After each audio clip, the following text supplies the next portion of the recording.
Bronny can go in front of Ian. Nigga, my mama gonna go to war, nigga. I don't give a fuck how old she is or how old I am. So if I got a pops, that nigga gonna do this. Well, he better do this. That's right. Yeah. But now we're opening the door for all of these parents to start coming out and protecting their kids. If you think that's bad, wait till you see shit doing. Right, it's about to get Dion already doing that. We all saw what we saw, and you know what we saw. That's elementary school. No. That's all when you a teammate, he push him like, man, like, let's go. He push him like, get off of me. Get off of me. Get off me. No, don't touch me. Was it worth the 30,000? Now? In the moment. In that moment. You remember? Was it bingo night? Or was it? 44. You know what we do on this show, boy.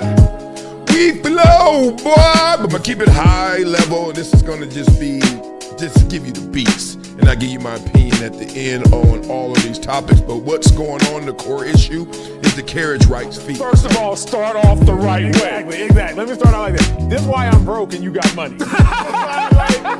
This whole Dak Prescott saga. What are those? On the field, I got metric after metric. He's a winner. Okay, he's number one in all categories for the Dallas Cowboys first 5 seasons.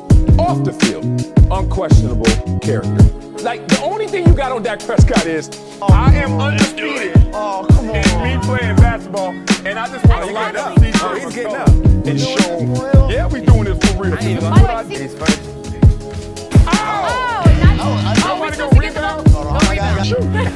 This one? Cut that up, baby.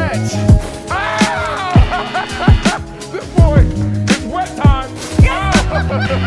That's what I do. I still don't know why this is a pick, except exceptional play by the defender. Look at that. 2 dudes reaching, and then he comes between them and say, let me split this bunk bed. And I'm out of here. Shotgun snap, slips. Oh, that's ugly. Sack on your first play ever in the NFL.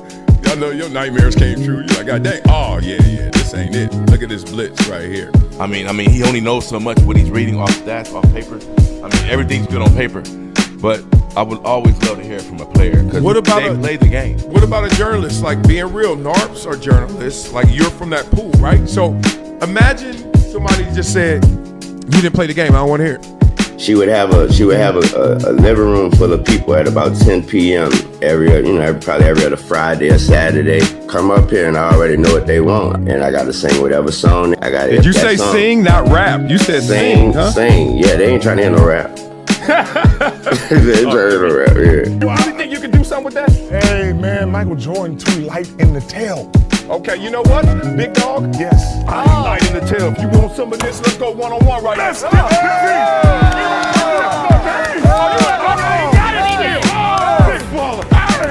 Everyone's playing the hits, but I'm a DJ. And one thing I know from my DJing experience is that you don't just play the hits. You play things that people haven't found out about yet. Discovery. Not up to me. I don't have this ego where I'm a buck, talk trash, and be like, yo, I don't like this. I don't like this. I'm gonna be like this. All right, I got enough talent. I got enough belief in me. I know what I want to do. Yep, let me go do it. Blah, blah, blah. Let's crack it like a Mac from the jacket from the back and G's up, cause we's up. Oh man, forget coffee. Forget all that caffeine. We gotta hydrate together. What's up, y'all?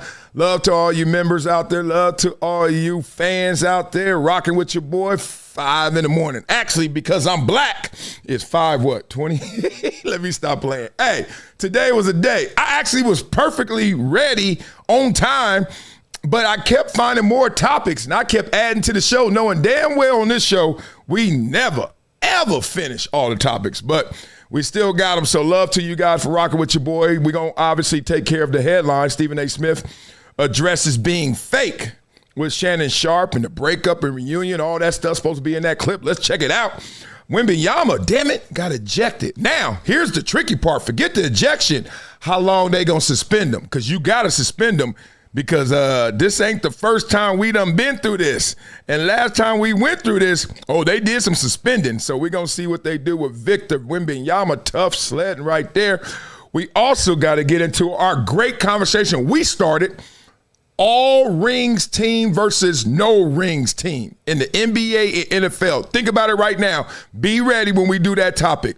All the players, all-time players that won rings, and they got to go against the all-time players that didn't win rings. Whoa, that thing is more gangster than you think. We're going to get into the WNBA locker room. Yeah, we're going to go in there. Hey, ladies, because their policy is being called out. Why is it different in the WNBA than all other sports? Interesting. ESPN started that controversy. Skip and Shannon, Stephen A. Smith, they have their reunion unpacked, and Cam Newton is asked, is he jealous? Oh, we're going to talk through that. The Jordan era gets re-examined for foul baiting because everybody clowning OKC. Woo! Gilbert Arenas got some receipts on the Jordan era. And also, Rich Paul, why you had to go there?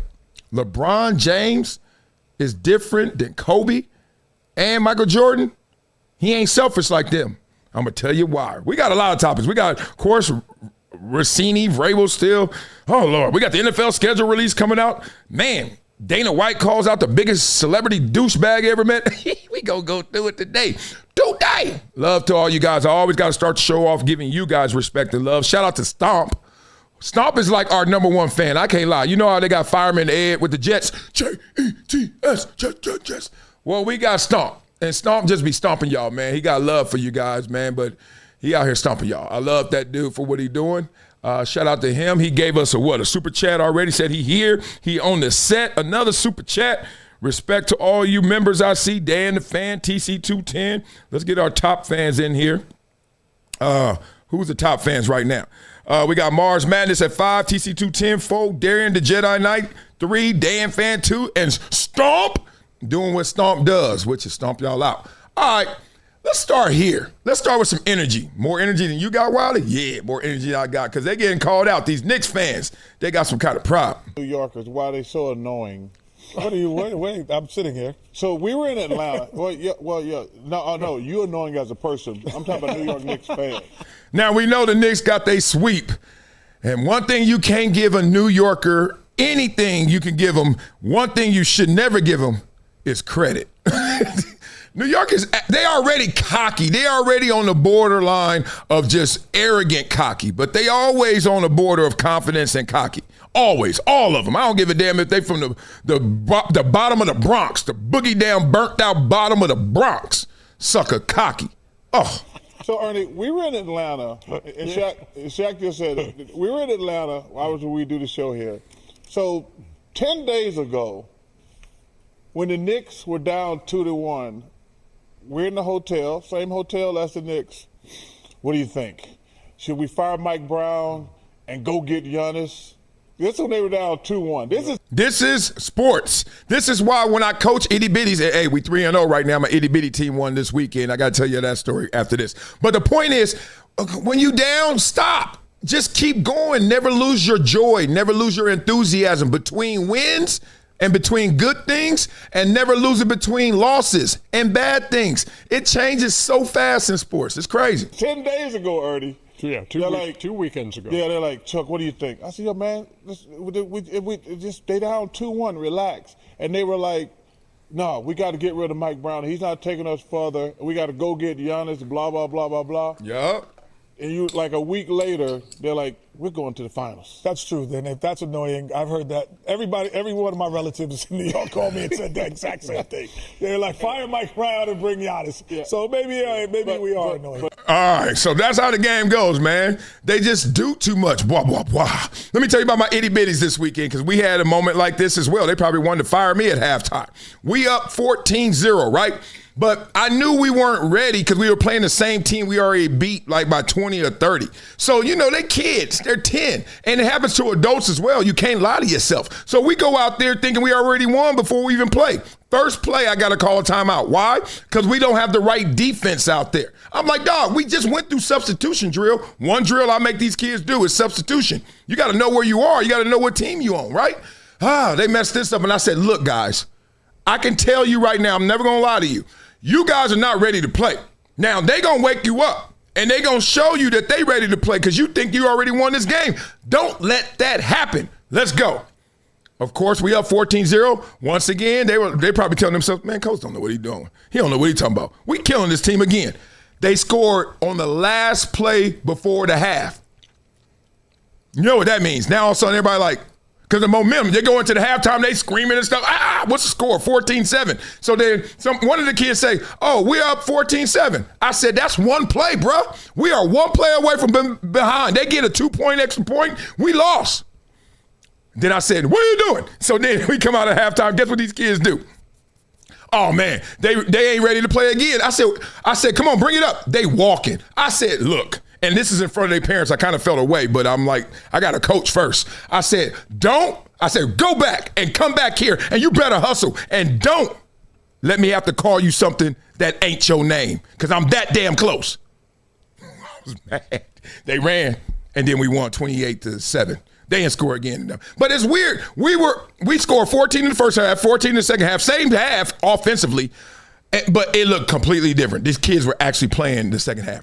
I only brought that up because, shut up, Knick fans. Just shut up. Just keep playing. That's how the game goes. But y'all do too much. Y'all do stuff like this. Oh, yeah. Speaking of itty bitties, look at this little itty bitty already getting indoctrinated. Look at him. Look at this little boy. You know his daddy.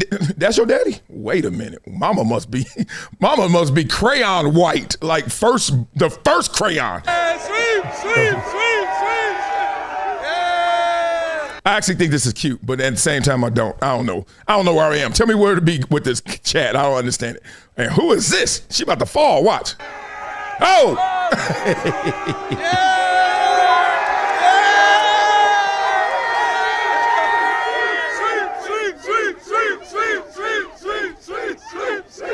And in that moment, that kid would never be the same. That kid has went from being an A-B student to a D-F student, but he gonna be popular. Oh, he gonna be the man on campus. It's crazy. I see why y'all hype. Real spit. I can see why they hype, because they got this going on now. They comparing what they got going to what Carmelo did and saying it kills it. 7 playoff wins versus 28 playoff wins. Hey, this is the LeBron James longevity argument right there. You can't argue with it. And he out there eating. Last series, y'all had some questions like, he too short. Who was that? That lady that played in WNBA. She was saying, he too short. You can't go nowhere with Jalen Brunson. And she got them big old hands. Remember her? We did that show about 2 weeks ago. Oops.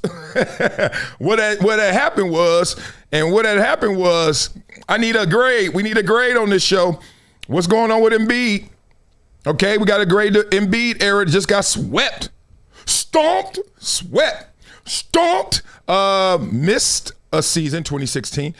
Missed a season 2017. All right, eliminate second round, because y'all do this for Kawhi.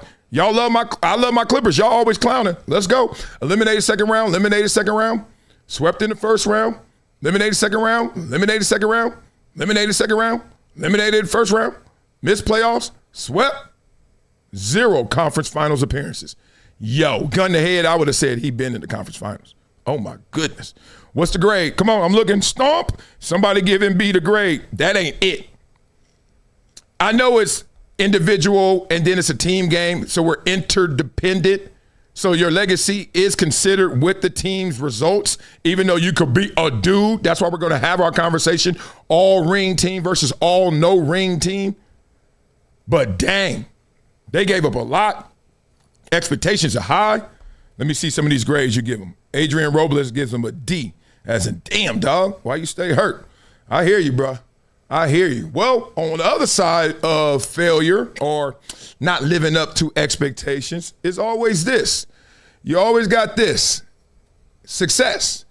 And the arrow's pointing up for Anthony Edwards through 50 playoff games. Let's just compare them all the same. Because everybody always goes, oh, he stayed in college longer. Oh, it's a different era. Shut up. We got to do something to compare these people. It ain't no fun if we don't do any comparison. So who has more points? Anthony Edwards at the 50 playoff games than Dwayne Wade. Who has more assists, him or James Harden? Him. More threes than Clay? Really? More steals than Kobe? Really? More wins than Michael Jordan? Really? Sounds like he off to a blazing start. Let's just say that, right? But it meant something different to him in this series, and it certainly meant something different to him yesterday. And I feel your pain, baby. Let's talk. Today is Mother's Day, and so I just wanted to win for my mom, and it was just that simple. Was she on your mind all day today? Or for sure, for sure, yeah. I couldn't lose this game for her, for sure. Blah, blah, blah. And for all you guys out there, the ladies in your life, your mother, whether she's here or gone like my mother's in the sky, happy Mother's Day. Happy belated Mother's Day. Yesterday was, I don't know if tough is the word. It was just a lot of reflection, a lot of tearing up. I went to church, then start thinking about my mother. A lot of times you get so many like mothers in your world. Like I got a wife, and then I got a baby mama. And then I got a sister who has a niece, my niece, a daughter. Look at me, I'm already flustered, can't even talk. So I was like, damn. And then it hit me like, yo, I'm trying to like be preoccupied with all these mothers that are around me. And I was like, my mama gone. So it kind of like was starting to rob me of really looking at them. And I don't even know if rob is the word. I think it started to focus me on like, no, give your mama love. Stop trying to play it off. Win this game, like Anthony Edwards said, win this game today. Give your mama some love. So I was this close going to the cemetery, but I didn't go. I haven't been in the cemetery in years. My kids want to go again. They've been like once. And I just don't want closure. I actually don't want, I'm really acting like my mom is still alive. I just don't want one of them long ass road trips. And I've been on them before. I've been on a 6-month road trip where, you leave to go to college. And then I had to go to college and go to the semester early and work out. So I'm going from like June, July, all the way to Christmas break. And my mom didn't like flying, so she wasn't coming out there. My mom never went to a Columbia game. So I'm like, all right, we on the phone. This ain't no FaceTime. I talk to my mama all the time. Then I see you 6 months later. Now I'm acting like, because it's been 20 years, 21 years to be exact. Now I'm acting like it's a 21-year road trip. Don't mess with my psychology, dog. It's working.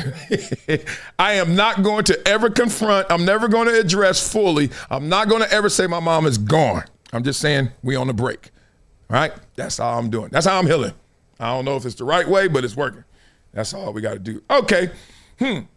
Now, Anthony, that was a reason to get into it. People are loving you, feeling it. Here's another thing that I thought was very interesting that people are loving. And now they starting to link up with them. They're like, yo, this guy right here, another Anthony, Mr. Davis, is now responsible. I can't say responsible for being responsible, but he has been connected in coincidence to not one, not two, but now 3 number 1 overall draft choices in the NBA draft linked to him being traded. Left New Orleans, gets the number 1 pick. Dallas leaves, number 1 pick. I mean, he goes to Dallas, I'm sorry. And then he goes to New Orleans. Yeah, I said just flip it. Damn, I miss my mama. And then we get to this one, Washington. He goes there, number 1 pick. So if someone had $1 for every time a team with Anthony Davis on the roster got the number 1 pick, he'd have $3, which isn't a lot, but it's weird. It keeps happening, and it turns into a lot. Now, none of those teams have done much, but the point is you keep getting that dollar because you keep getting that number 1 pick. How is that happening? Be real. I know everybody talking about all this poly marketing and NBA gambling and prize picks and all that stuff. That can't be rigged. I don't know how you even rig that. Can't go there. So I don't understand that. I don't know how you got those kind of fortunes, but I understand how you get this type of fortune. Before signing a multi-million-dollar shoe deal, Derrick Rose requested that Adidas pay his brother $250,000 and his best friend $70,000 a year as a consultant. They still receive checks today. Consider your bro when you're winning. Man, let me give you this example. One reason I don't gamble is because I don't know how to bet. I love the competition of it. I love how you feel engaged in the energy, but I don't love that when I'm up or when I'm winning, that I don't know how to bet in that moment. So you playing 10 hands, right? You lose the first 3. So now you're getting safe. But then you win 1. So now you're supposed to bet a little bit. I'm still playing it safe. So then I win another one. So we on our 5th hand. I done won the last 2, lost the first 3. I'm still playing it safe because overall I've lost. But the gamblers, the people I know, and I don't know if anybody really makes money gambling, but the point is some people go out there and really get happy and smile, and then they get the free cabana at the damn pool.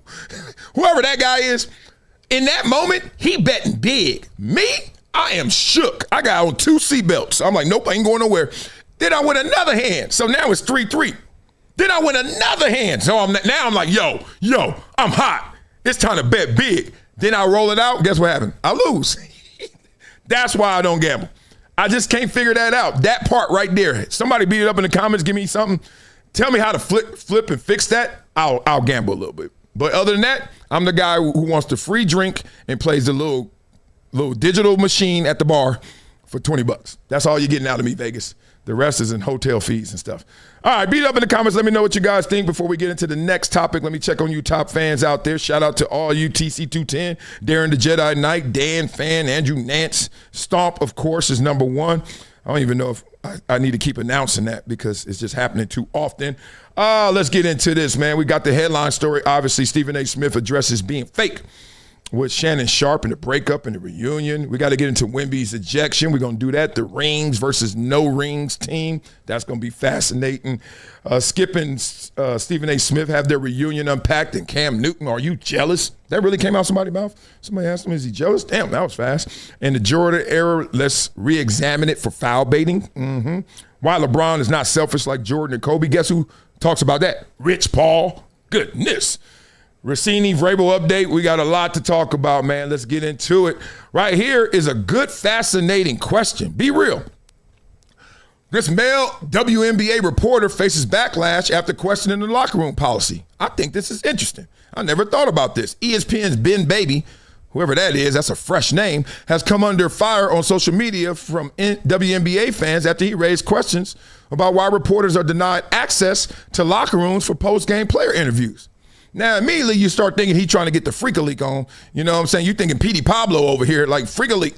No, it doesn't always have to be that way. Maybe it's a little deeper. So the season kicked off Friday night, New York Liberty comfortably defeating the Connecticut Sun.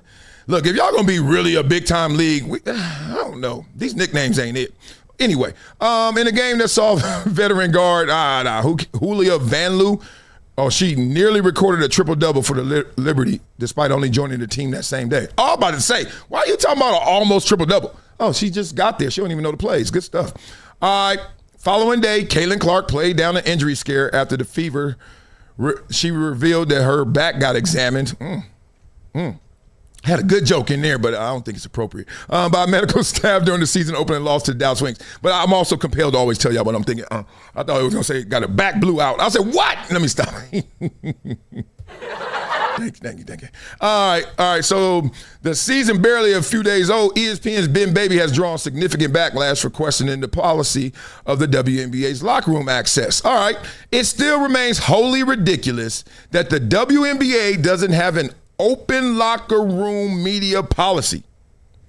He covers the Cincinnati Bengals for ESPN. The only major sport in the U.S. that doesn't have it. Bad for the fans and growth for the game. While Baby's intention was to argue that greater locker room access for reporters would help boost the WNBA's popularity, I don't see how it hurts. Think about it. If you get those immediate emotional comments from athletes before they get a time to clean up not only their bodies, but their minds, they get time away. The longer you let them get away, the more calculated they're going to become, right? You're not going to get that primal lizard brain response you want. You're going to get that, well, my publicist has already called me on the way home, and I know what to say now. We don't want that. We want that gangster. So his comments, unsurprisingly, sparked outrage among fans on social media who challenged his belief that reporters should be permitted into a private space where female athletes change before and after games. See, this is the thing. If you want to be a big-time athlete, you're going to have to remove the male and female. And I ain't talking about, like, trans issues. I'm talking about, dog, if you're going to do it for the dudes, you got to do it for the ladies. What's the difference? Really, what's the difference? Diana Rossini, women reporters are walking in there where there's 3 legs hanging. What you doing? If y'all can walk in on us, guess what? We can walk in on you. Oh, you don't want it that way. Well, guess what? You also not going to get the same level of respect, right? Why you think gangs always jump each other in? Because they like, look, I know what I've done. I don't really know you. But the only way we're going to get this started is let's see if you down. We need to make sure that you're on the same level as us. Just in case something go crazy, we just know we got something on you. So there's a leveling. It's just about leveling. It's not even about the dirt. It's about we got to be on the same level. So if you're doing it for the men, why are you doing it? Because you freaky? No. So why are you even thinking, well, we're going to do it for the women? Because we freaky? No. It's leveling. Whatever you're going to answer for the men, we're going to answer for the women. Why do you want to go in there 10 minutes after the damn game for the dudes? Because, we just left the arena and it was so exciting. We just need you to just give us details. Like, let us into the access. Okay. We want the same for the women. No, because they're still naked. What? The men are naked still. Well, they have a towel around them, and the women can have a towel around them too. It's a little bit different. No, it ain't. Just make the towel go up higher. What do you mean? What are you doing? Okay, look, I ain't arguing because I ain't perverted. I don't care that much. But if you gonna say it was good for the goose, ain't good for the gander, guess what? When it comes time to give out credit, respect, praise, we ain't giving it out the same because y'all don't even want to be respected the same. The cost of praise is criticism. The cost of being great is you're going to have to risk it all and maybe be bad. Either it's going to be a home run or that same swing is a what? Strikeout. I'll leave you with this. Barry Sanders and I at a dinner, we chopping it up. Now, I'm leaning in because I'm like, Barry, don't talk loud. And he don't talk much. I'm like, Barry, what'd you say? He said, the difference between a 60-yard touchdown run and a 6-yard tackle for loss is just 6 inches. Now, the reason he said that is because it's not much. You think all of this comes from, oh my God, they did so many big sweeping things that are different than them. No, they didn't. The men are doing this much different than the women, but it turns into something greater. You better get on the same level as them. Get jumped into what the NBA is doing. And then, look, y'all took your 27, 28-year lumps. Now it's time. The NBA took their lumps. Tape delay. They took their lumps. Out there, one hand dribbling, playing music, and like, hey, how's this look, Bob? You know what I mean? They took their lumps. They wasn't making money. They had to merge with ABA. Come on, man. Learn from your history. But instead, y'all just want to play these games.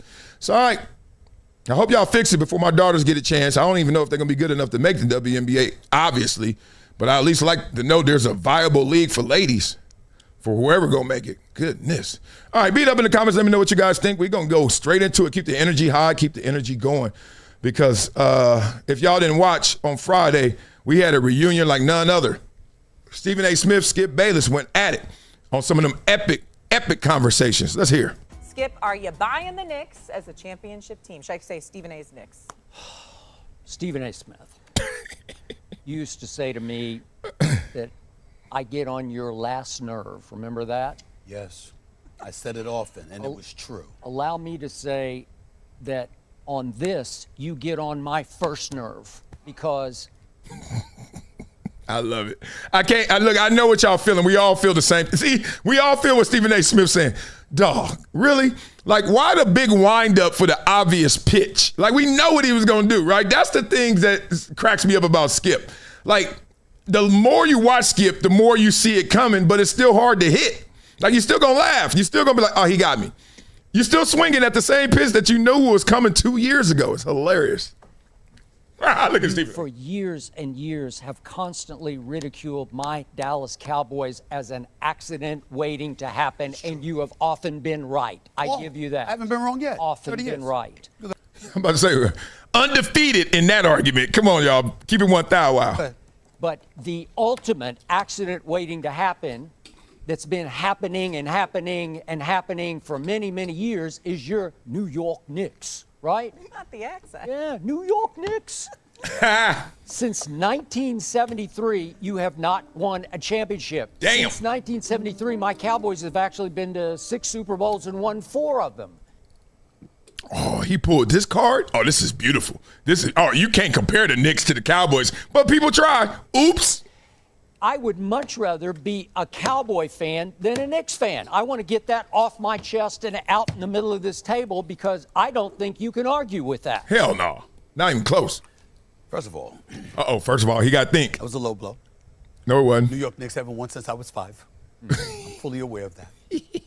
But the difference between New York Knicks fans and Dallas Cowboy fans is y'all ain't won.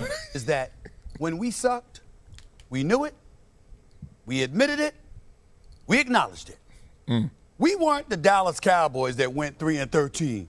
No, we're gonna win the Super Bowl next year, right? No, we're gonna win the Super Bowl next year, right? This is what they did. This is what they did. No, the difference in the Cowboys, no, that's not right. And the difference between the Cowboys and the Knicks is when the Cowboys are sorry, they're optimistic. And they're always going to exaggerate it to the positive. The difference between them and the Knicks is when they're down 2-1 in a series or anytime they're losing, all hell and the sky is falling. And we're going to have to fire everybody. And I can't stand James Dolan and they want to burn everything to the ground. That's the biggest difference. Y'all some pessimists. New Yorkers are just pessimists. That's how y'all roll. Yeah, we Matter of won fact, in about 3 years. You didn't see. Listen. The Dallas Cowboys haven't been on that. You know, the New York Knicks was in the conference finals last year. Dallas Cowboys haven't been in a conference finals since 1996. Last time I checked, Bill Clinton was president. Okay. Wait a minute. Wait a minute. I just got to look at y'all before I go back.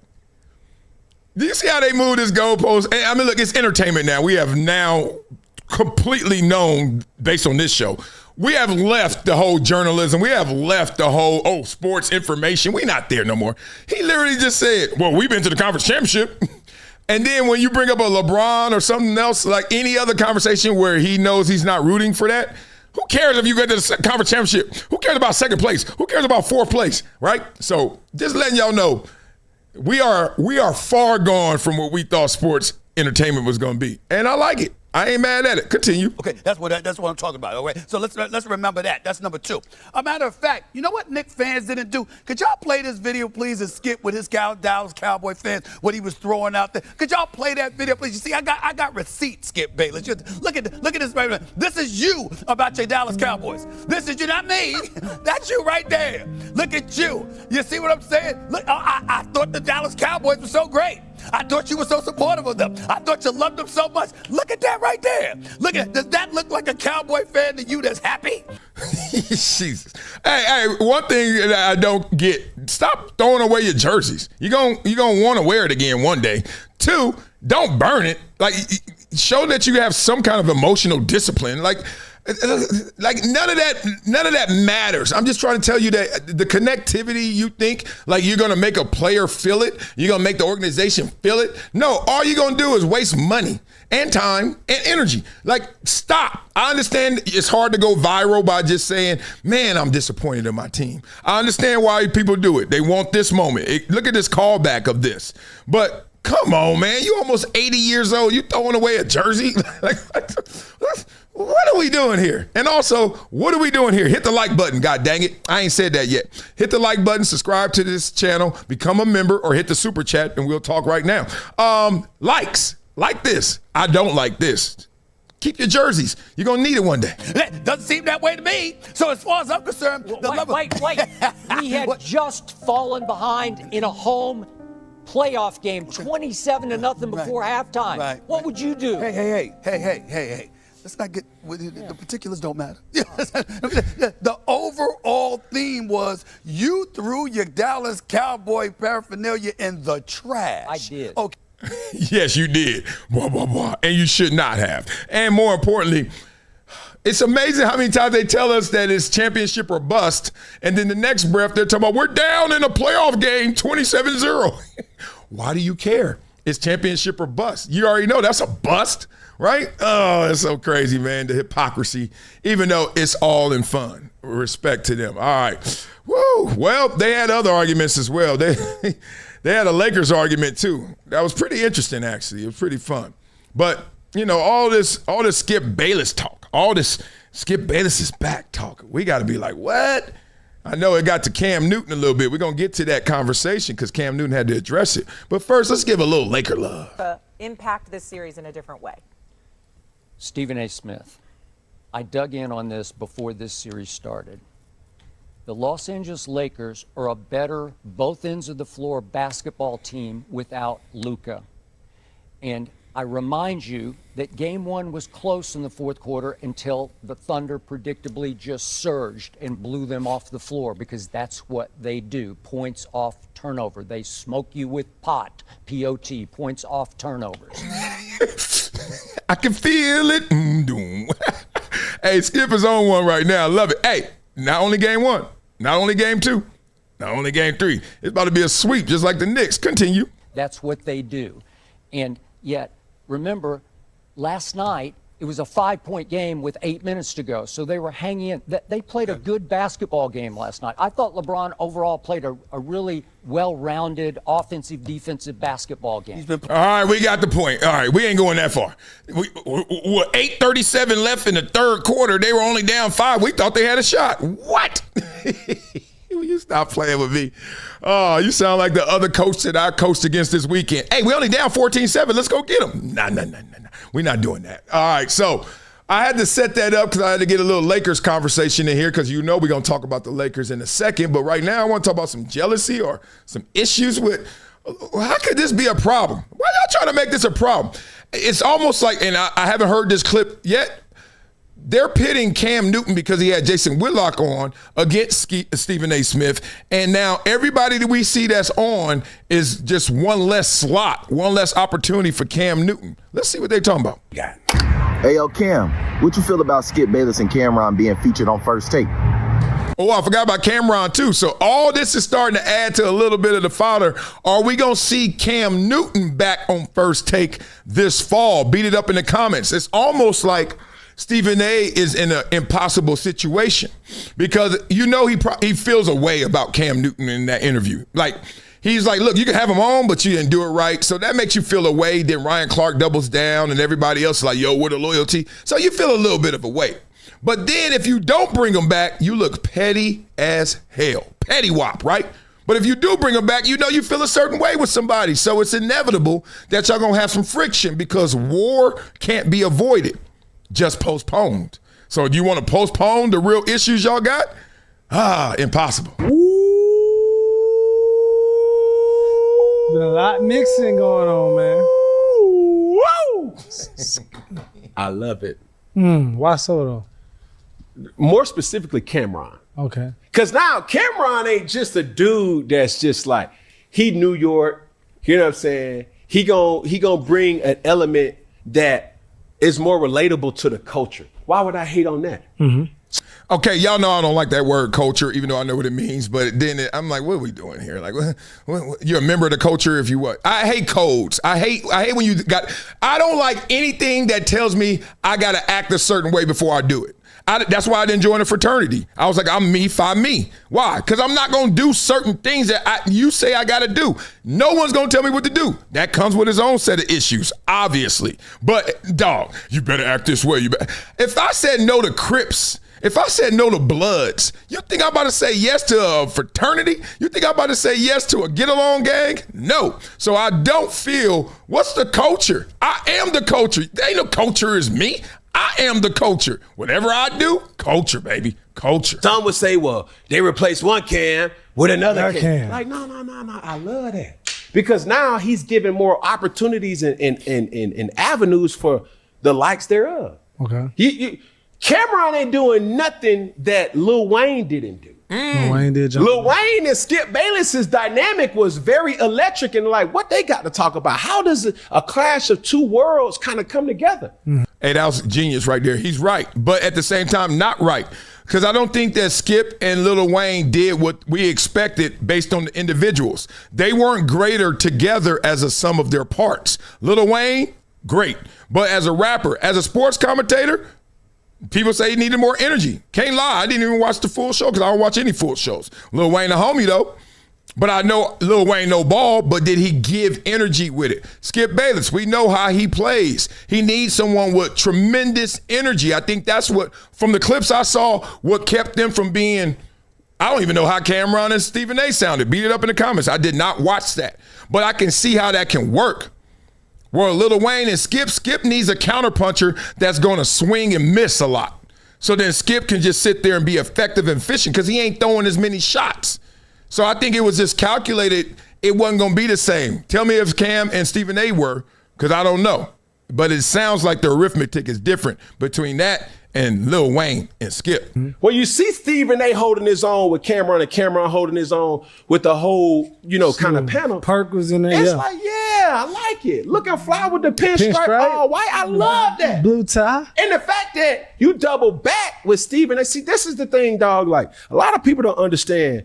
Stephen A. Smith, bro, is really a genius when it comes to content because his ability to narrate behind the scenes and on the scenes the lineup that people want to see. Yeah. See, he knows it's going to be box office because it's been a lot of speculations, brother, about who hates who or who loves who. Skip and Steven. Just this Friday. Brother, it was must-see TV. Yeah, we get some ratings report on that yet? I ain't seen it. Tell me if somebody's seen it already, give me the up. I know it was a bump. It had to go up. But what was the ratings for Friday's show? Let's see what they did. Especially at the height of First Take. Because if you know the story, you know that Skip Bayless brought Stephen A. on. All right. I don't know how Skip Bayless left, but he walked into an opportunity with Fox and said, okay, I'm the head honcho here. Yeah, I can tell you how he left. They offered him everything. They said, hey, how about $8 million a year and build your own network, basically. You and Colin Cowherd, let's go. It was just it was almost like an expansion team. They're like, what? Hell yeah, we got to go. And, at that time especially, it was a different mindset. So ESPN was like, nobody's bigger than the show. Nobody's bigger than the brand. Nobody's bigger than the 4 letters. So go ahead. Nobody. And now that's when it opened up the mindset of Pat McAfee because you fast forward, Skip has success over there. Colin has his success continued. And now they start not really threatening ESPN, but take a little bit of the share. And then you start to say, if you're ESPN, wait a minute. What's going on? There are other ways to go at this. And then Pat McAfee kills it on the independent. They're like, I know how to do it. We just bring in somebody from the outside and license it. So that's all playing into each other. Skip leaving, Stephen A. Smith emerging and becoming the dude, and Pat McAfee saying, let's go get it. That didn't work. But now that never minimized the brilliance of a Skip Bayless. Yeah. Skip Bayless can get the people going. Yeah. Because he can say something that's like, man, that is absurd. But that does not negate his brilliance in journalism and being a sports columnist and knowing his ball. So I love this. And then emotionally, I don't have anything in regards to hating on the dynamic. Okay, I told you guys a few episodes ago, be very careful when someone starts off with the negation, the negative. Like, you ask a question and then they're saying, I don't hate, and then Cam he's guilty of saying what he doesn't do, but he's not necessarily proving what he is feeling. He's just telling us what he ain't feeling. He ain't feeling jealousy. He ain't mad at it, but I want to see how happy you are for it. That's why I'm waiting to hear a little bit. Come on, Cam. Don't try hard now. Let's go. I'm just in this situation to say when I get that opportunity again, I gotta be on my P's and Q's. Come on now. I look at content competitive the same way as I looked at football. Facts. You see what I'm saying? Because I'm looking at the numbers. They looking at the numbers too. Yeah. And Stephen A. and executives alike, whether on Disney or Fox, they care about who moves the needle. Correct. Yeah. Somewhat. I mean, yeah, of course, but there's other needle movers out there. Look, Shannon moves the needle, and then you're like, but we can't. And then Michael Irvin moves the needle, but then they didn't. And then he had this situation, but then he was exonerated, but they still didn't bring him back fully. Like, it's a lot more than just who's the needle movers. We get it, right? You have some issues, etc. Some issues they look past, some issues they don't, based on what they feel. That means there are other categories. There's other things they're considering. But it really sounded like, and I didn't think this before this interview, that Cam Newton may not come back. Like, if you had to make me bet Polymarket, I'm like, Cam Newton's not coming back this fall. And I'm not in like 100% or 0%. I'm like 55-45. Like, I don't think. Beat it up in the comments. Let me know what you think. And I don't see any reason why he wouldn't be back.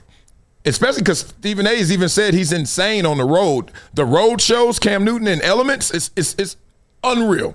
So I thought he's coming back, but maybe he's just trying to hedge his bets. He doesn't want to be, too far ahead of his skis, and they ain't signed the deal yet. But this sounds like he don't know.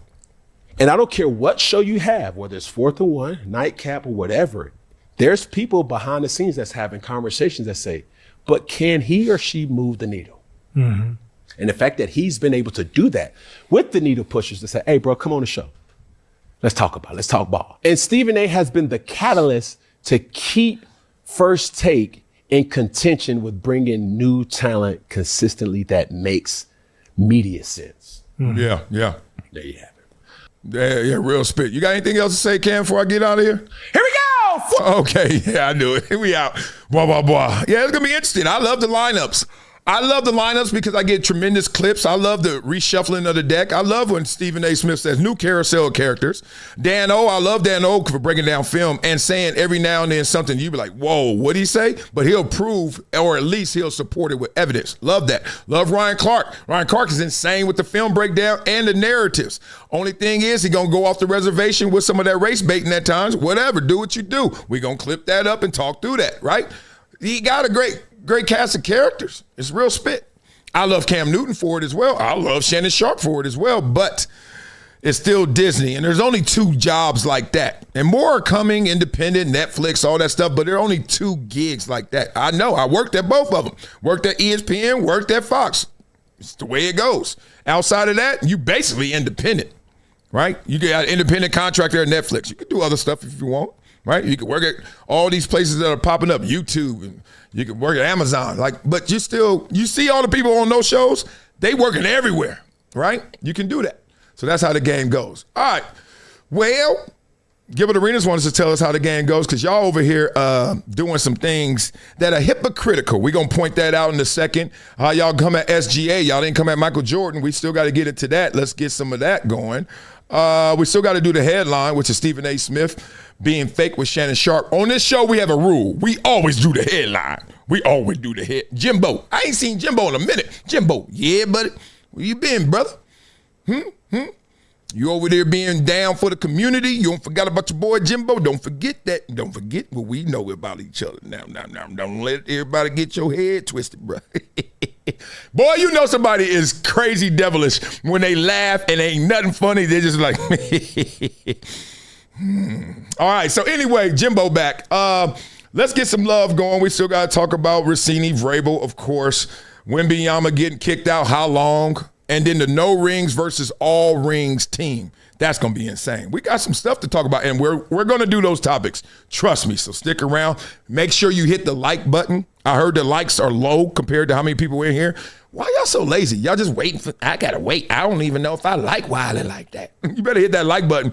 Subscribe to the channel. Become a member and super chat. We're growing. I do love that. We're growing. Continued success. Let's go. You don't like the OKC and Rob Parker? I'm sorry, dog. But aren't you a Michael Jordan fan?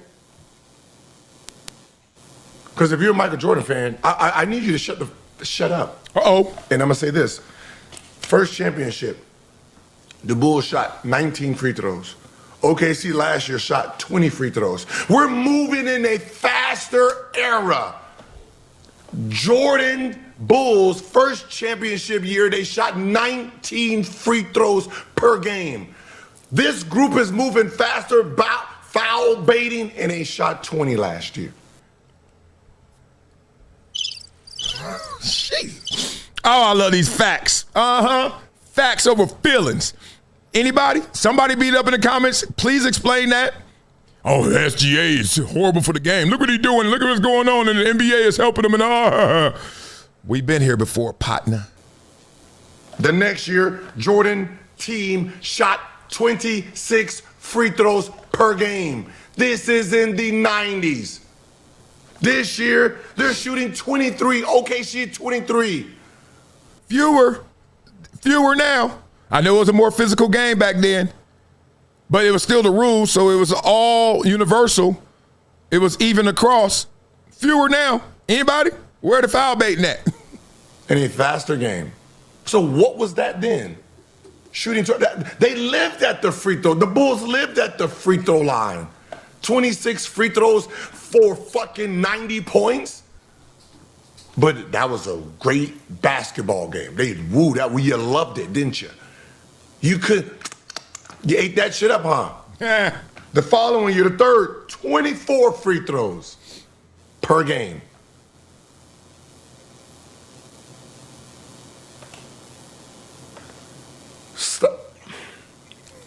You know what's crazy? I can hear y'all right now. I'm pissed. Y'all like, shut up. Those are real fouls. These are fake fouls. I can hear y'all. Stop picking on things you don't like when things you do like did the same thing. We can end right there. Blah, blah, blah.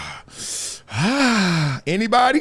Somebody? Anybody? Everybody scream. Hey, numbers don't tell everything. Numbers lie too. I thought it was men lie, women lie, numbers don't. No. Stats don't tell everything. You know what? I hear you. Don't get mad at me. I do understand. But then you see stuff like this and you're like, I wonder if you know, this is John Havlicek, this is Michael Jordan, what it means, and I wonder if you know, because they don't tell everything. Because if that's the case, this dude is as good as Michael Jordan. Now we know he's not individually, but look how he added up. 11-time All-NBA, same. 13-time All-Star, basically the same. 8 titles, more. 26,000 points, not as close, but close. 8,000 more rebounds, 2,000 more. More assists, more rebounds, damn near close in points. More titles. More triple-doubles.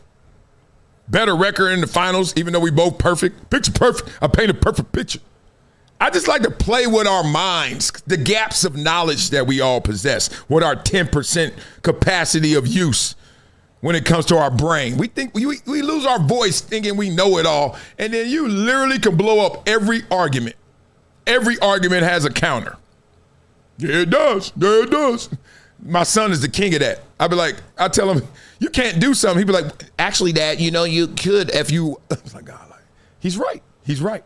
Keep the energy going, man. There is a difference, though. We ain't going to compare Michael Jordan to all these people because they all ain't in the GOAT conversation. For somehow, some reason, we have put LeBron James, Michael Jordan, Kobe Bryant, really the three I hear the most right now, in the GOAT conversation. There is a difference between them, though. Rich Paul, help us out. I said all of them. But you said Jordan didn't play anybody. Here we go. Watch this. Hold on. Check this out. Let's make it a little bit deeper. I have something for this. It's a lot deeper. Okay, that's Rich Paul on FaceTime. It's not a budget cut. They could have had him on the podcast, I'm certain, or maybe not. You never know what the Ringer and what they have set up in terms of their contract. But the point is, he on FaceTime, so just walk with us. Let's get this out. When you say he didn't have it, right? Get it out the scene. When you look at Michael grew up with a mom and a dad in his household. When you look at Kobe grew up with a mom and dad in his household. When you look at LeBron's mom was 16 when she had him as a child. Now, he spent a lot of time by himself, right? He did not develop. Taking the last shot over 3 people is a selfish gene. Wow. Just right there clipping that. Just thinking about it. You got 3 dudes guarding you, and you jump up in the air and say, nah, I ain't going to pass it, even though I see these 2 guys over there at least not defended. It could be even crazier. They could leave one of them guys open. You're like, nah, let me just jack this. And make them.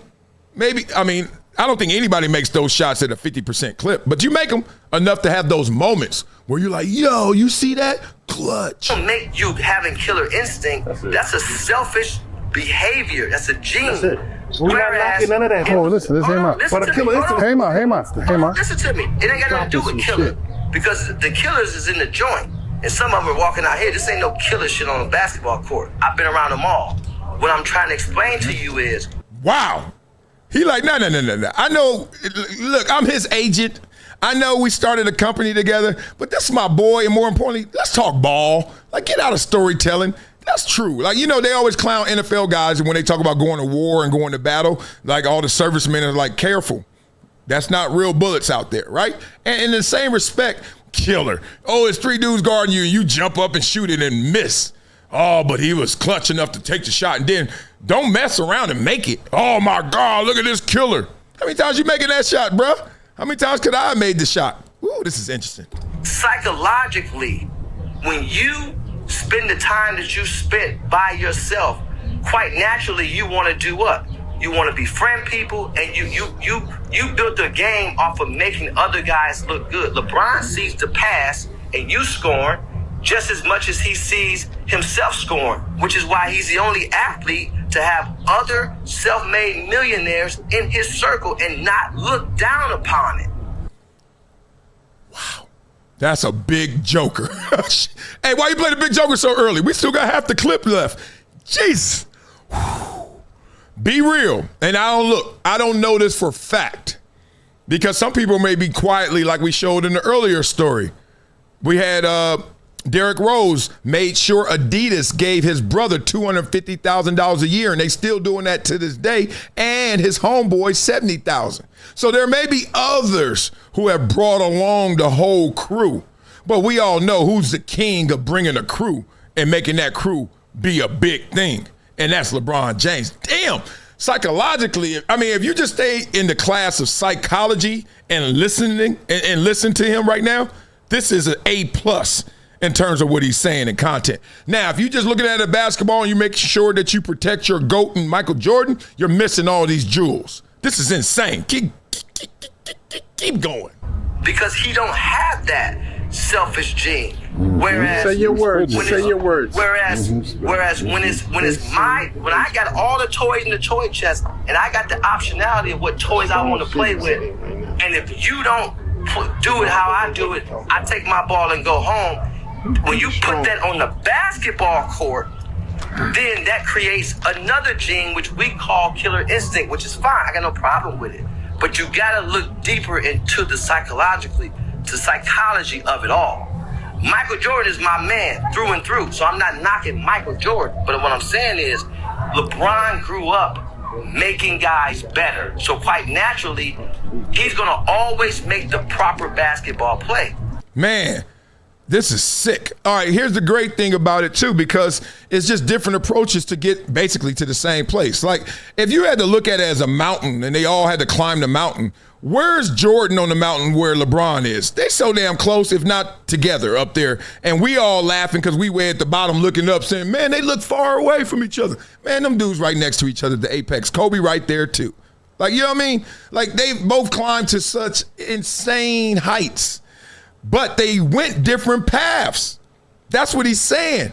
And everybody sits at the bottom saying which path is best, but wouldn't it be somebody who got to the top? And if he got to the top, I think that's a good damn path. He didn't want to go the dirt way. He wanted to go the smooth paved roadway. Fine. It is. You got up there. I'm listening. Michael grew up playing against his brother every day. I couldn't beat my older brother Larry, and so when I finally beat him, that created, no matter what, I'm taking this shot, right? So it's not a knock to none of them, but when you talk about a basketball player, there's never been a basketball player born on anywhere on this God Green's earth that is better than LeBron James at playing basketball. Now, if you want to talk about taking the 36 elements of basketball and stripping it down to one, which is scoring, give me Michael Jordan. That's it. Damn. Blah, blah, blah. Woo. I didn't expect all of that. Jewels dropped. Diamonds, cubic zirconias, everything on the ground right now. It's a heist. That was amazing. You got to respect that. It's different. It's different. Players are different based on how they're raised. Because, look, what is adulthood? Just a big child acting out. You don't know that? Get in a relationship. You don't know that? Get married. You don't know that? Raise kids. We are nothing but big kids acting out. You're acting out your childhood issues and trauma and the way that you wish it was and the way that you had it. And you negotiating that every day with your decisions. And that little voice in you is nothing but the habits you saw growing up. Come on, y'all. This ain't deep. That's why I love sociology. It tells you it ain't that deep. Like, we got patterns. We're all in some 80 to 90 percentile together. And then we're different on the edges. My edges are I'm big as hell. I'm dark. Like, my edges are like different. All right. Smartest at all outdoors. Let me stop. Your edges can be something different. You're a brainiac. You're on the spectrum. You're hyperactive. Everybody's different on the edges, but the core of us same. I love how you pointed that out. Just like this era right now, we are looking at these kids differently. We clowning these kids. Look at them. They don't even care. They ain't even invested. They're not. They work harder than the era before them. Yes, because I was in the era before them. Trust me, the NFL players today work harder. These cats be having videos. You can't watch Instagram without seeing some dude just go through a triathlon and he's a backup running back. I'm like, what are you doing? When I played, the backup running back just made sure he didn't get fat. As long as I don't get fat and slow in the offseason, I'm good. I lift a little weights. Like, come on, man, it's different. This is the workout era. It's different like that. It's different how they celebrate. Oh, people tripping. Let's hear it. Let's hear it. Lies and everything. So I look at, you go through a heartbreaking loss. Then you look at guys shaking hands, hugging, smiling, laughing. But then when I look at our era, I'm trying to think about how many times I cried. Like how my face looked at the end of a series. It wasn't no smiling. You can see it on the motherfucking face. Like, this hurt. This hurt him. A different level of hurt. It's hurt. You took that like shit I'm personal. not even good enough to really stand up and really run a dap you. I am, but it ain't, and it's gonna be quick. But my head gonna be. You gonna see the hurt in my face. It's weird because it all starts with Vince Lombardi for me. Vince Lombardi said, if you empty the tank on the field, on the court, hold your head up, hold your head high, right? Remember those John Wood and all those greats? And then you actually play. And you understand you go through the emotional volatility of like what Paul is saying and what these kids are showing right now. Like, how long do I act like this is killing me? And it is killing you, but you're also acting. Because you know you have another game or another year or another opportunity. Get into it. And the healthy mindset understands that. Whatever just happened, as devastating as it is, it's over, bro. That's why it's so important you play hard every play. Because if you don't, you just wasted the opportunity. You'll never, think about it, ever get back. But the opportunity you do have is to make it different next time. So it's not about your last miss. It's about your next make. Basketball talk. Real spit. And then you go through the era of playing and then you realize, okay, sometimes, man, that stuff killed me. Sometimes I was fine. But you know that still public perception, you better act like it killed you. Then you go through the era and reflect and you're like, yo, I remember Magic Johnson and Isaiah Thomas hugging, giving each other a kiss and all this stuff. Not the diss, just look, I thought you're supposed to hate each other. But at the same time, Magic didn't talk to Bird. But at the same time, Jordan is a killer. Nobody wanted to talk to him or else you're going to wake up Messiah. And then it's what? What is going on? Now the kids, they're all dapping each other up when they lose. Why don't we just realize it's all theatrics? Like, I don't think you play any less if you dap somebody up after the game. And I also don't think you played any harder because you're over there crying in the corner when the game is over. You know, have you seen somebody hurt, you just know, you ain't even say nothing to them. Like, you're going to see it. I'm not dapping nobody. Exactly. If I you're going to see the hurt. If I dapped you after a loss, it took everything in me to do that. And if it was somebody that we were like, that Miami shit, man, when I knew it was over, man, like 30, 40 seconds, it was, you know what I mean? How many times somebody that cried at the press conference when you saw Cole crying, you knew how bad it hurt. I don't see that level of hurt no more when you lose in today. You know, it's interesting because, my mother died, right? And I will say, if you didn't really know how I felt, which no one really does, right? But then you watch me since my mother's died, 21 years, you would almost think that I'm okay. I haven't been to the cemetery much. I'm not walking around every day posting on Instagram memorials and in memory of. I'm not doing that all the time. Like, I'm almost moving on with her instead of stopping down and showing how much it hurts to live without her. And I look at people like that. My sister's like that. My sister, in some ways, some capacities, has stopped down to show you how much she's hurting. Meanwhile, I've continued on with her, how much she's helping me be strong. So when crazy stuff comes my way, all I do is borrow from the pain that I have from my mom's loss, and I look at the crazy stuff like, man, you can't do nothing to me. Ain't no false allegations. Ain't no you didn't get the contract you wanted. Ain't no, you don't work at all the networks. Ain't no other places to go. Ain't no, nothing matters. It's like, dog, do you know what I've survived? You know what I mean? So when I lose a football game, week 14, sorry if I'm not sitting here crying about it, because guess what? We'll be okay.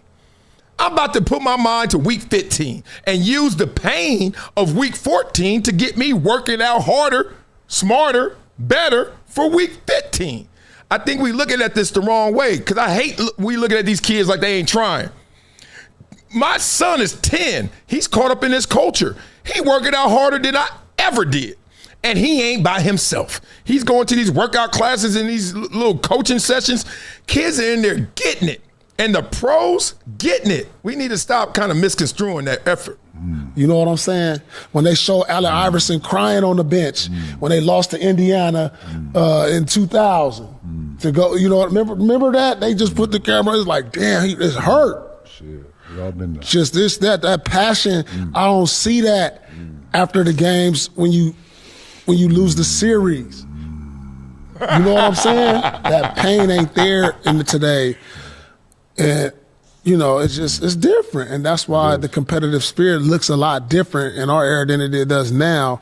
I mean, the players are great, they good, but I'm saying the pain and the hurt ain't the same no more, because we understood what we put into this. And not that I ain't putting in the same work. All right. But that sacrifice you went through to come to a moment when you lose in the playoffs and them tears, like, you don't want to talk. You want to get away from everybody. I don't see that today.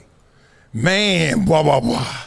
Look, respect, Paul, my dog, respect for what he said. I disagree, because I'm not the one at the funeral seeing who's crying the loudest, crying the most is the one that's closest, the one that had the most devastating loss. I don't know about y'all. Let's keep it 1,000 like we do on this show. I've been to funerals before, and the person that wasn't even that cool with them is losing their damn mind. Maybe it's regret. You should have been cooler with them. Maybe it was because, we weren't so cool because we had this issue, and now we can't ever resolve this issue, and they're gone. And you just sitting there with all this guilt, all this regret.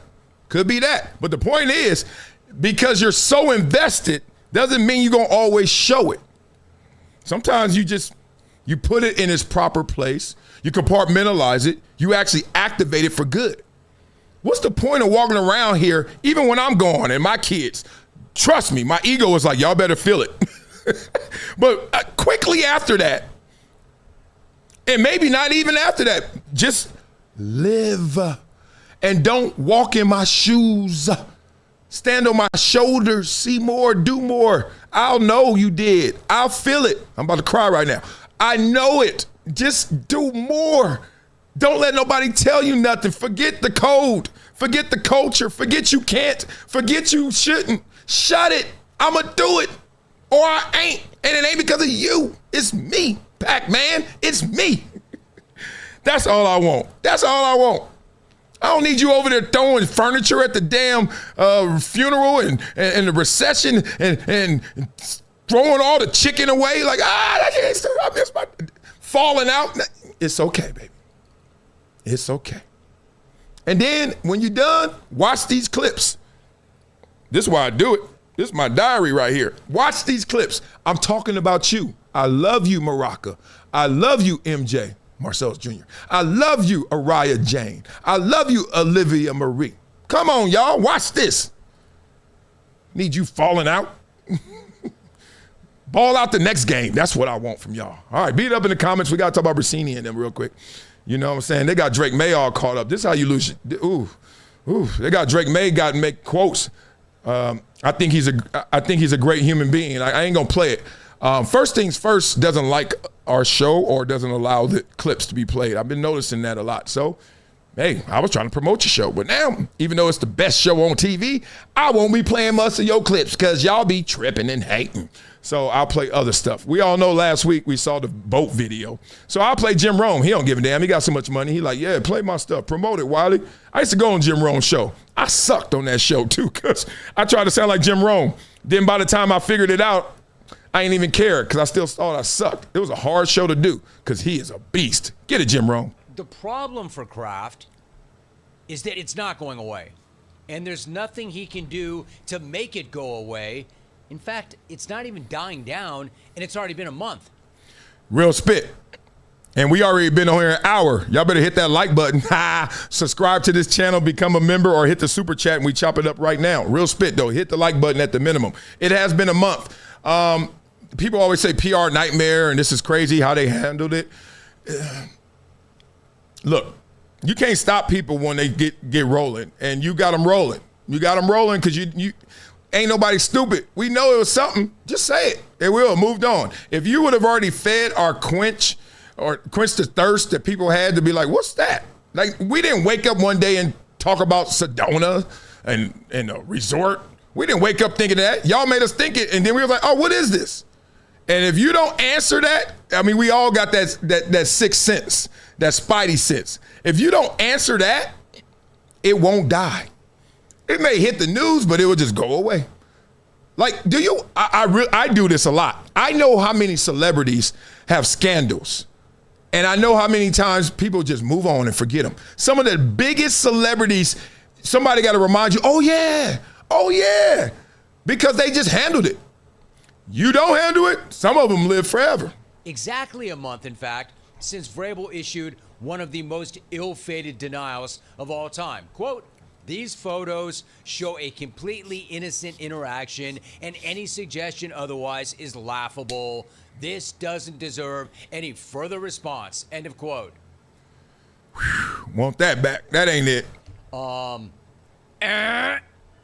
Not only did the public disagree that the photos didn't deserve any further response, they are refusing to move on from this entire topic.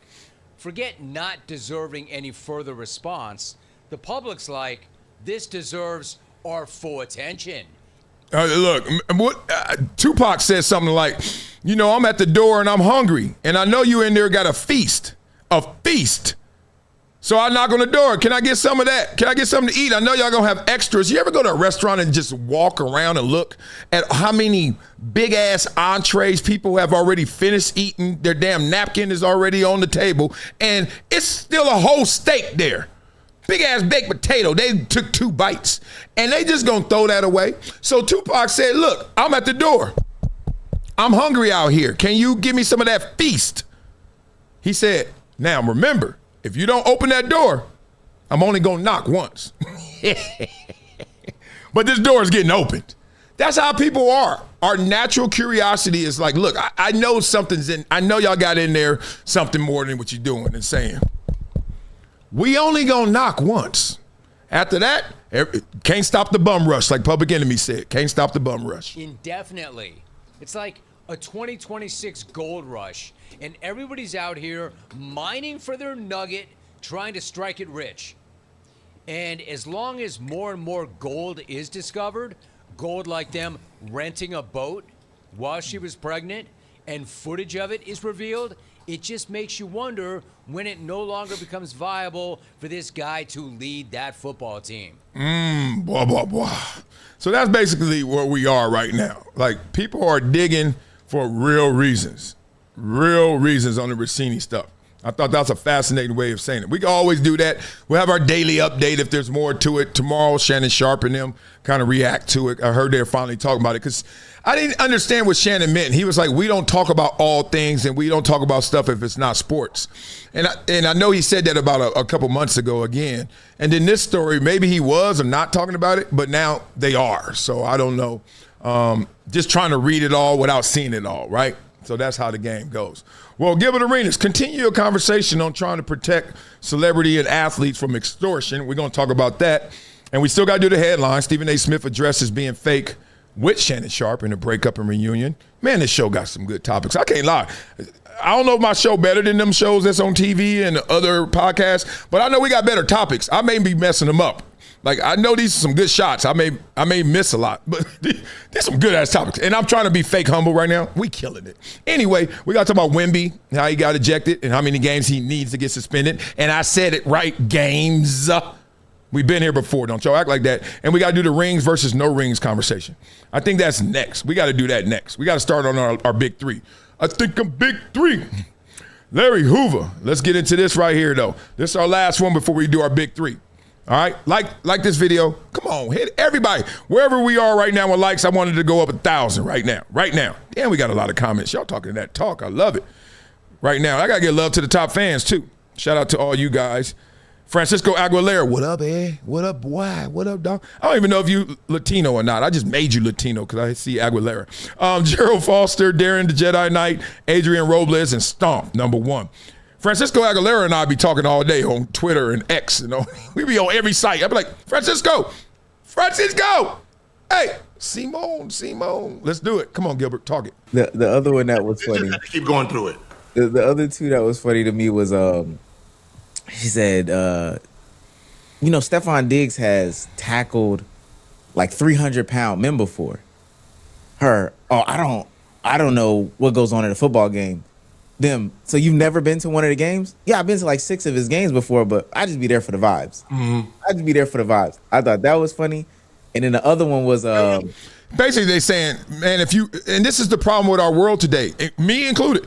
We get so much information inundated. Like we try to pick the stories we really want to dive deeper in, but we still don't dive deep enough in any story that we're interested in. Too many hitting you on the side. Like, well, I'm not about to do another essay or dissertation. I'm not going back to Columbia, so I'm not diving into a 37-page lawsuit. However, I will watch a clip or two.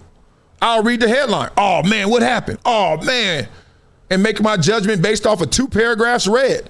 So the point is, if you really, like a judge has to, like the lawyers are supposed to, and I think they have to, if you really read through this and you listen to this, there's no way this should even went to trial.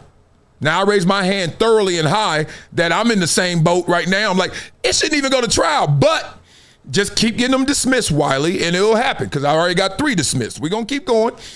Got some people on the trail. We got some, oh, my God, wait. I got to wait for one more thing to happen, and then I can start unleashing. Until then, I can't. I just can't because it's not smart.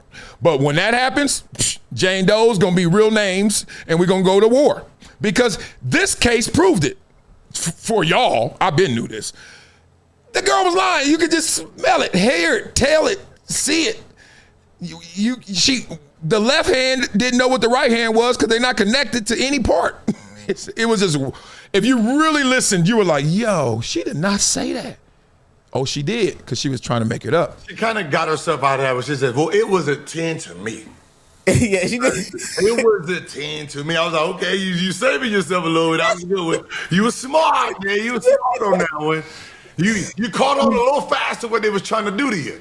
Yeah, she knew. Yeah, she saw that one coming. The other one was the I didn't get paid, and then she was like, well, were you there? No. He had sent me home. So why would you get paid for days that you weren't supposed to be there? Like you got sent home early. Mm-hmm. And then she breaks out the next day. Listen, he tried to pay me $100,000 to recant my statements. I don't know nothing that's going on. He tried to pay me $100,000. I thought that was hilarious. It's just, listen, and this goes to show you that you can't look at the athlete or someone famous trying to pay someone to take something back. The reason is there's more at stake here. Yeah, the risk reward. Like, look, being real on all situations, because I know this. I was a player rep for 9 out of my 10 years in the NFL. The number of settlements I saw, the number of just, hey, get it, hush money, insane. Some of the people, insane. People, the point is, there are people with great reputations, perfect reputations, that have given hush money before. Because they're like, dog, this is some BS. But if this BS comes out, I'm going to be less. My reputation, my regard be less. Real spit. The reason why my situation right now is not in this predicament, it was no hush money, because frankly, I'm with Columbia. Columbia has $20 billion in endowment active, like $20 billion. So imagine, we know these hyenas out here trying to eat, right? We know they out here trying to eat, and they going after Stephon Diggs. What's Stephon Diggs worth? 50 million? Imagine if somebody was worth 20 billion. And I love my alma mater to the fullest. So, oh well, we got to go down together. We going down together. But you ain't about to extort And look, your thirst is real when you got 20 billion. They like, nah. I'm asking for the world. And if you don't give it to me, I'll make it up. Somehow, some way, these headlines going to force you to do something. And that's the game that's played. That is the legal extortion route. Right? There's more at stake than sitting here dealing with this. Right? It's either, okay, you're asking for 100,000, or I go to court, this is public, I get bashed this whole time to win, for nobody to say, oh shit, you was correct, and then I get back all my endorsements and all the millions that I lost or didn't get. And my job back, blah, blah, blah. Let's be real. Dominoes fell on him. Dominoes were falling. It wasn't just Cardi B. Remember during the playoff game, we were questioning, is he even going to play because of this case? So if the 100,000 would have shut her up, but she wanted $5.5 million, $5.5 million, and just think, $5.5 million. One, enough said. $5.5 million, and everything you're saying is a lie. Put yourself in that position, y'all. This man done had to run through middle linebackers. And you about to give a woman $5.5 million because her story sound kind of cool, and until you listen to it, until you read it. That's the game. That is the game, y'all. It's wild out here in these streets. Beat up in the comments. We got our top 3 topics now. It's time to go get real in here as soon as I find them. Love to all you guys. We got a lot of topics I left. I already did tomorrow's show. It's sick, too. Tomorrow's show look better. Tomorrow's show look insane. We're going to get into that, but right now, give you some loves to my top fans. I see you, Francisco Aguilera, S.A., Gerald Foster, Darren Jedi Knight, Adrian Robles, Stomp is in the building. Okay. Ooh, I want to do that Drewski so bad, but I'll do it tomorrow. All right. Oh, so many good topics. All right, we got to get into this. Y'all ready for this? Sound like the DOC. Y'all ready for this? Yeah. Ooh, that was a moment. Dun.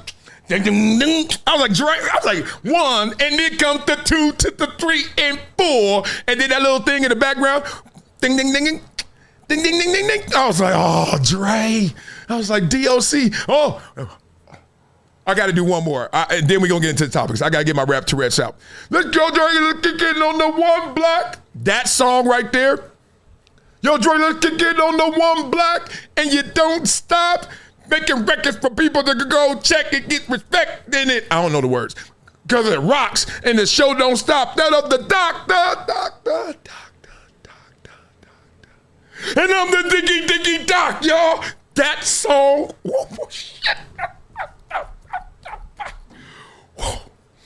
I don't get hyper for any song ever than that one.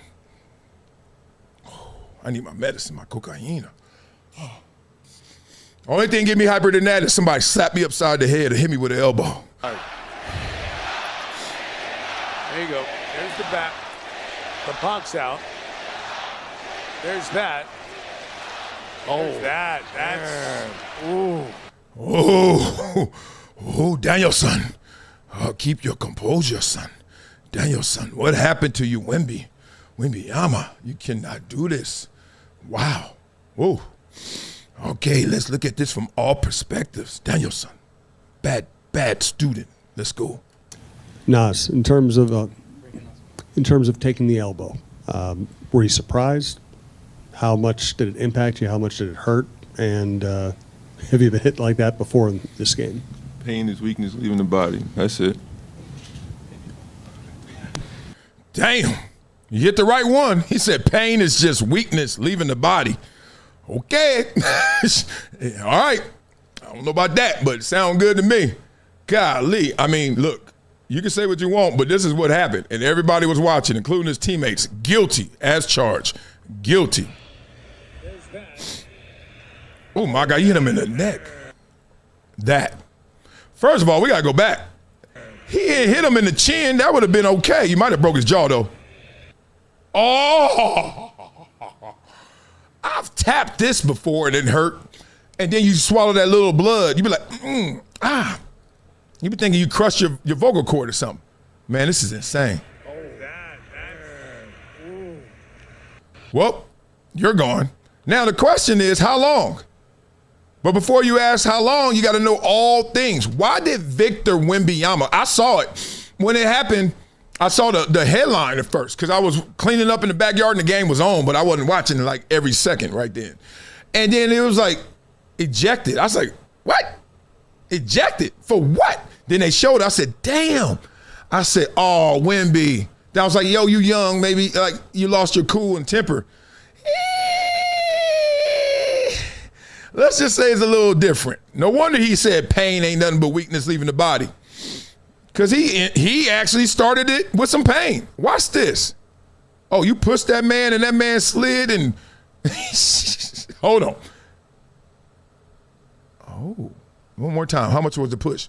Oh, that's a real push because you know he can't straighten his legs out. You know he a big young giraffe. Oh, he pushed him one more time. One more time. Look at he fell from the damn near 3-point line to the expensive seats. Oh, y'all didn't know that, huh? But still, all that considered, we need to know how long he gonna be out. I'm gonna show you why right here, right now. I don't want to hear that. Let's get that out the way. Okay, do not play this with sound. I said without sound. How do you do that? Oh, there we go. I found it. Watch this. Y'all remember this? That's Kevin Durant right there. Oh, you go by James Harden. Oh! But that's the ear and the neck. Oh, that's right there. Look at this. Why am I showing y'all this? Oh, he in the zone right now. Zero dark. He is blacking out. Watch this. This is so on purpose. This is that accident on purpose. Yeah. Oh, he could have took his ear off. Mike Tyson. Why did I show y'all that? Not just for video effect, but remember, don't forget. Everybody talking about how long Wemby gonna be gone. Let me show you this. How long was Meta gone? Oops. Meta World Peace was suspended 7 games for the elbow to James Harden's head in 2012. He missed the final game in the regular season and 6 playoff games. So don't act like, oh, it's the playoffs, it's different. You sure about that? You sure about that? Okay, I'm listening. But you better not suspend him for next game. This is playoff basketball. It is intense. It is game after game after game. And make no mistake about it, Nas Reed cheap shotted Wemby the 2 games before. Wemby just didn't cry about it. Okay. I told you somebody was going to have that argument. And you could consider it. I mean, I don't know what James Harden did to Meta. I forgot. But you could consider it. But you can't give somebody 7 games because he got a reputation for doing it. And probably got experience and probably got some text for it too. And this is Wemby's first offense kind of like this. And he got instigated into doing it. So now you do this. Okay, that's fine. All things considered, I'm going to be respectful and only give you 3 games, 4 games. But he can't just not miss the next game, Acho. And he certainly got to miss more than 1 game. Right? Am I wrong? Beat up in the comments. Let me know. Continue. Wemby running back on defense. Nas Reed shoves him in the back, shoves him to the ground. Wemby just don't sit there and baby about it. So Wemby got up, he played the next play. Nas Reed, he took an elbow. It was a legitimate elbow. He goes to the ground, gets up like he finna fight when he just cheap shotted Wemby 2 games before. It's playoff basketball. Let them play. You cannot swing at anything above the shoulders. I don't care. It could be championship basketball. It could be the Olympics. It could be the biggest game ever. Don't let that happen and let that slide. You gotta come down with a heavy hand. Eject Wemby because it was a dirty move. It was an intentional move. It met all the criteria for being a flagrant 2. It met all the criteria for being thrown out of the game. But if you suspend Wemby for game 5, you are now completely shifting the series. And you're shifting the series based upon an intense move in an intense environment for intense playoff basketball. We want toughness, right? We want the physicality back, right? We want 1980s NBA back, right? You can't get that and then complain when you get that. So for me, I like it as playoff basketball. Couple chips on their shoulder. The T-Wolves already have a rivalry with the Nuggets. I don't mind a rivalry that's brewing between the T-Wolves and the Spurs. I think it's good for ball. Man, if he don't stop, blah, blah, blah. If he don't stop playing with me, I mean, that's when you putting parts together that are great individually but don't work together, right? That's like putting a Tesla emblem on a Ford. Like I like them both, but they're not supposed to go together. Like, I love intense basketball. I love intense sports. I love physical basketball. I like finesse basketball. But I don't know when I've ever liked somebody getting elbowed in the damn neck. I don't remember that play where I was like, oh, that's cool. Like, I'm not here for that. Because that's goonball. And guess what? Goonball makes me think I could do that. And I don't watch sports to say I could do that. If I watched the 100 meters, I don't want you to run a 17.8. I could do that. You know what I'm saying? MJ could do that. Araya could do that. Itty bitty Olivia could do that. I'm watching sports on TV is because it's something I can't do in the backyard. And nobody I know can. They're going to act like they can't. Oh, cool. I could run. I could do this. No, you can't. You could dunk barely. So vicariously, I watch sports to live through what you can do that I can't do. That's why I like Jerry Curl Ice Cube. He killed everybody in the song. Here's a little something about a homie. He went to the penitentiary. Never should have been let out the penitentiary. I was like, good. Ice Cube, you do all those things, even though in real life you're not doing them. But you do them as an artist, and then I'll live through that. Same thing with basketball. You go out there and dunk and do all that crazy stuff. I'll live through that. But don't do stuff that I know I can do. Ice Cube, don't really kill somebody, right? Hey, dog, don't really goon it up. Like, know the difference. So beat it up in the comments. Let me know what you think. How many games for Wemby? And it got to be games, plural, for all those who are educationally challenged. Plural.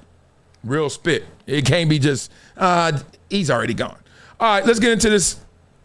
We got the Stephen A. Smith topic, and we got no rings. Damn. We got to do it. We got to go, Wiley. Shut up. We might part 2 this. We'll see. Speaking of that, bro, I was definitely a fan of the show when y'all had my boy Shannon. Yeah. Obviously, he doing his thing over there. Big things. He and I just had dinner. What was it Saturday night? Saturday night, yeah. Yeah, his podcast space. Friday night, yeah. I wondered how was that? How heartbreaking was that? Losing a coworker like that. Well, y'all so close. Listen. Well, we gonna stay close. I will say this. What happened with Shannon was unfortunate, and that's his business to tell. He's gonna always have a friend in me. He ain't my friendship, my brotherhood with him ain't going nowhere. Same applies to the Ryan Clarks, the Marcus Spears, the Big Perks of the world. I rock with these cats. I love these brothers, and I love the fact that he's highlighting, like, look, this professional is different than this personal. So that's respect. And look, you can say what you want. He did it, even with Max. I know where y'all going first. What about Max? It's different. The professional is different than the personal, right? And maybe he didn't say everyone's name intentionally. Like, he didn't say Dan O's. I'm not picking on Dan O, just saying he didn't say him. So maybe everybody not my friend, but I can separate professional from personal, which is respect. We gonna always be tight. When it comes to Shannon, I will say this to you. I was always going to keep in touch with him. I was always going to check on him. I'm always want him back.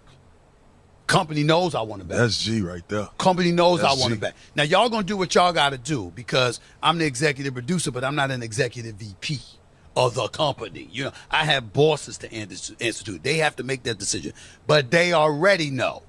I want him back. You understand what I'm saying? If we can get him back, I want him back. I ain't apologizing for that to nobody. Right. So the politics are bigger than even him and his role, even though he has a big role, which is all stuff we understand and all stuff you got to respect.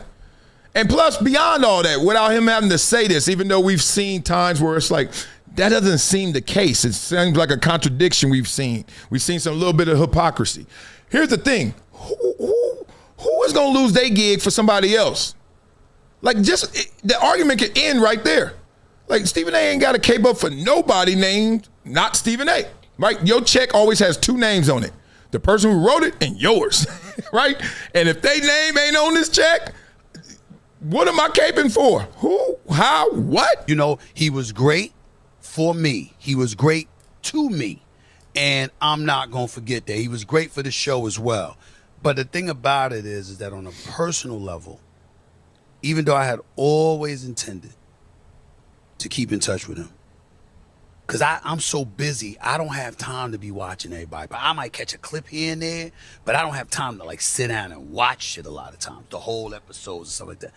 And for some reason, I had caught him one night on Nightcap, and he was talking to Ocho Cinco, another good brother.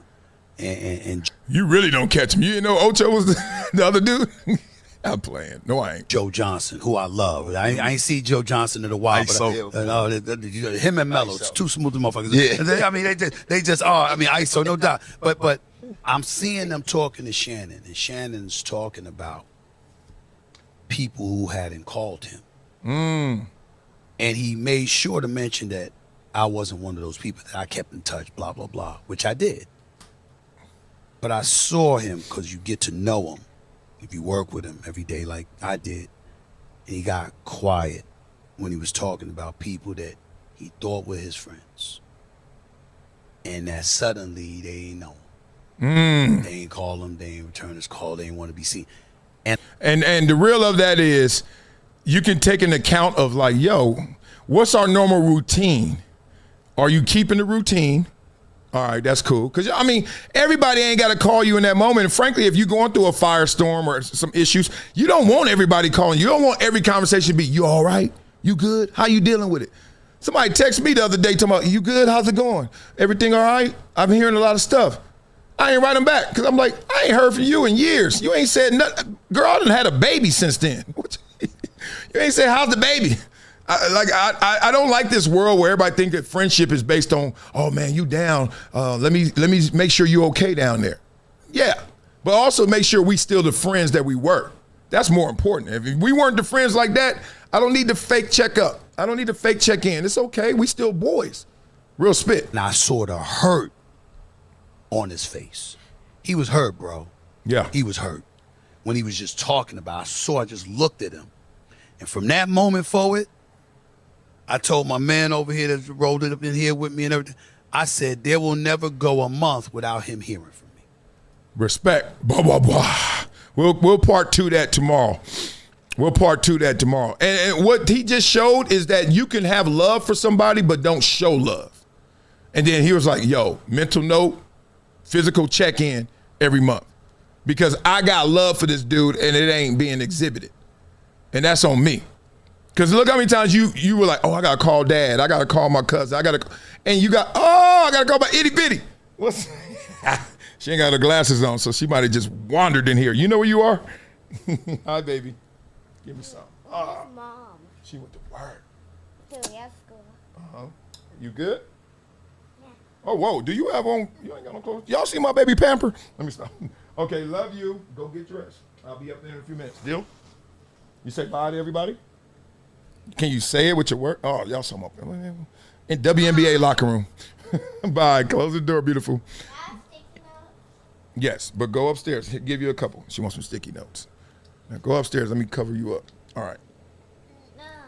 That's it, baby. No, you can't have that many. I need them. They're work. Okay, now.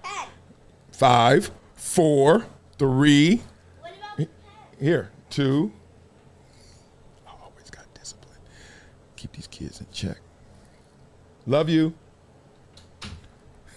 Right on cue, huh? Always got to check in. Hey, that's my track start right there. I don't know how far she go. Please take me in respect. My kid is fast. That's it. I don't know if she gonna be Flojo or not. She might be just Olivia Newton-John. Like, let me stop. She can run though. She can run. That's the track star right there. And talking about personality and attitude and just funny and just her own person. Like she is never scared. She walks into every room and she's like, this is my room. It's unreal. I'm like, you the same baby? Because her sister's shy. It's crazy. It's unreal how these kids just come out. You create them, but you don't control them. It's the best. Oh, this is a perfect time for me to do this. I'm going to do it tomorrow. Just remember this moment, how y'all feeling right now. Because there's no way we No, this is almost like God talking to me. I got to do this. All right, so this is about bleacher years. This is real spit. Look at this. Don't forget, parents, this is the bleacher years. They don't really tell you this when you're in it. But these bleacher years, y'all, they're not just about the game. They're about your child looking up and making sure you are there. Did you see him trying not to smile? Like, really, think about it. They're scanning those stands, listening for your voice, hoping you saw that moment. And when they do find you, when they hear you cheering like nobody else matters, that feeling stays with them way longer than the race ever will. Oh, this is so good, right on time. That's the kind of thing that builds them from the inside out. Confidence, security, knowing they've got someone in their corner no matter what. And we got to be that person. Wow. So yes, cheer loud, be present, put the phone down sometimes and just take them in, because to them, it's everything. But here's the part that really hit me. This doesn't stop at the track. Olivia, track. Oh, one day it won't be races and bleachers. It'll be their career, their relationships, the life they're building. And they're still going to be looking for you in the crowd, just in a different way. Come on. So let's carry this forward, y'all. Let's keep being the loudest voice, their safe place. You've got this, no matter what season they're in. Because the way we show up for them right now, that's what they'll carry with them for the rest of their life. If you're in your bleacher years right now, you feel this. Tag a parent who's right there with you. Oh, I tagged you, ma'am. Oh, that hit me. Damn it. Now it hit me so hard, we got to do the no ring team. I can't do it. I'm not rushing the no ring versus ring team. We're doing that tomorrow, guarantee it. Y'all like, why do you ain't? I know. Y'all, hey, we're going to end on this. Y'all don't believe me? We're going to end on this. Oh, this is so good. This is so good. Love for you guys. Sometimes it just ends with the family, all right? So we're going to end like this. This is amazing. Always build your kids up because then they have moments like this. My son and I went to a game. You may have seen this before. We went to a Clipper game. We're sitting there. My son, 4th grader, has a project, and he has to do a former president. He picks Barack Obama. The project is about him. You know how they go up there with their little big suit. They suit too big for them, and they're like, I am President Barack Obama. And they read nothing but Wikipedia, and you clap like, oh, my God, you learned something. That. He had to do that. But what that did was build him up with knowledge and confidence. We're at the Clipper game. Guess who he sees before me? President Obama sitting right across. I was like, whoa. And he's like, Dad, can we go over there and say hi? And immediately, you don't want to tell your son no, but I'm also like, that's impossible. Like, what do you mean? As soon as we stand up, Secret Service coming to us, let alone go over there. But then I start thinking, man, I got love here with the Clippers. There's a way. Come on, Wiley, go back to the hood. Figure this out. Hop the gate. I'm like, how I get past Secret Service? Say they do it for Trump all the time. Whoa, that was a good one. They get past the Secret Service for Trump. Let me figure this out. So then I was like, all right. I saw him leave at halftime. I said, he got to go to the room where everyone goes. But I was like, he ain't going in there. He going to the bomber room. All right, I know where the bomber room is. I'll be right here when he comes back. Boom, I know where the seats are. Bam. I'm stalking President Obama, basically. Secret Service, I'm telling you this. Guess what happened? He walked by. Oh, don't let me tell you. Let me show you instead. Hello, sir. How you doing?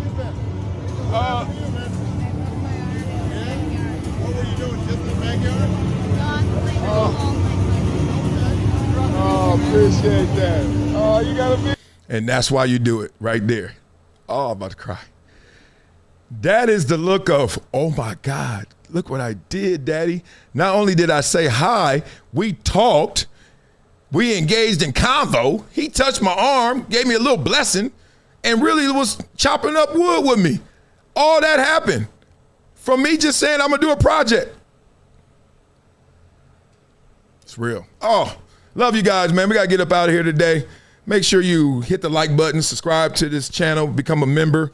We just getting started. Oh, love for all you guys. And I got a super chat I got to read. I ain't forget about you, Florida Maid J, who said Wemby not playing next game. Merch. He ain't playing next game. There's no way.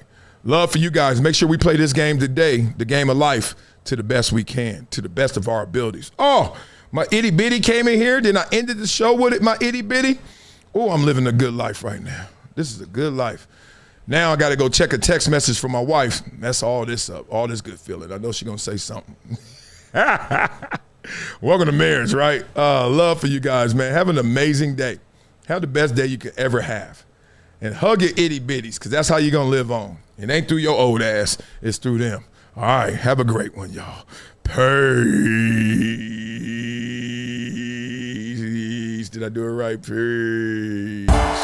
It's been a decade plus that I knew that this day was going to come. Oh, this is not hyperbole here. Because I think the birds.